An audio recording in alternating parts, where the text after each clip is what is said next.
बहुत समय पहले की बात है।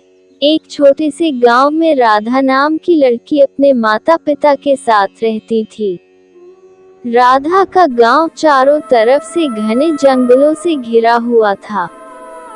गांव के लोग शांतिप्रिय थे, पर हर कोई सूर्यास्त से पहले अपने अपने घर लौट आता था।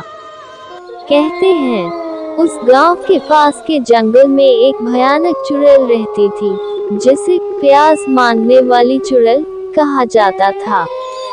लोग कहते थे, अरे रामू, तू उस जंगल में मत जाना। वह रात के अंधेरे में गांव में आती थी और जो भी दरवाजा खोलता उससे बस एक ही चीज मांगती, प्यास दे दो। अगर कोई उसे प्यास दे देता तो वह हंसती और चली जाती, लेकिन अगर कोई मना कर दे या उसके सवाल का मजाक उड़ाए तो वह उसे उठाकर ले जाती और फिर वो इंसान कभी नहीं मिलता। गांव वालों ने राधा को कई बार समझाया, बेटी, रात को दरवाजा मत खोलना। अगर कोई प्यास मांगे तो जवाब भी मत देना। लेकिन राधा ने कभी इस बात को गंभीरता से नहीं लिया। एक दिन राधा के माता पिता रिश्तेदारी में गए और राधा घर पर अकेली थी। रात हो गई।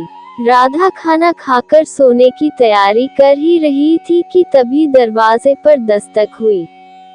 राधा चौंकी, इतनी रात को कौन आया? तभी बाहर से धीमी और डरावनी आवाज आई, प्यास दे दो, प्यास दे दो। राधा के रोंगटे खड़े हो गए। शायद कोई मजाक कर रहा है। वह चुप रही, लेकिन कुछ देर बाद फिर वही आवाज आई, प्यास दे दो, प्यास दे दो। राधा ने डर के मारे दरवाजे के पास जाकर झांका, पर बाहर कोई नजर नहीं आया। अगली रात भी वही हुआ। इस बार राधा ने हिम्मत करके दरवाजे के पास से, कौन है? बाहर से जवाब आया, प्यास दे दो। राधा ने डर के मारे रसोई से एक प्याज उठाया और दरवाजे के नीचे से सरका दिया। जैसे ही प्याज बाहर पहुंचा, बाहर से अजीब सी हंसी सुनाई दी, हा हा हा, आज बच गई, पर हमेशा नहीं। राधा के हाथ पैर कांपने लगे। अगले दिन राधा ने गांव के बुजुर्गों को सब कुछ बताया। तब गांव की दादी माँ ने, वो चुड़ैल उन लोगों की आत्मा है जो भूख से मरे थे। उसे प्यास की गंध पसंद है, इसलिए वह प्यास मांगती है। लेकिन अगर किसी ने उसके मांगने पर न कहा तो वह उसे ले जाती है। क्या उसका कोई उपाय नहीं? उपाय है।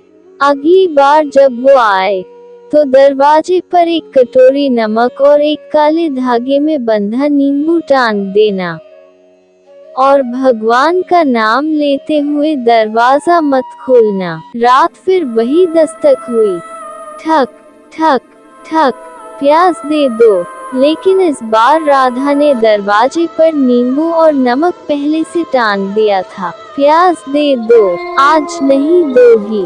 देख, मैं अंदर आ जाऊंगी। लेकिन जैसे ही उसने दरवाजे के पास आना चाहा, नींबू, नमक और मंत्र की वजह से वो जोर से चीखने लगी, नहीं, ये नहीं, ये नहीं। और फिर एक तेज हवाओं के झोंके के साथ उसकी आवाज गायब हो गई।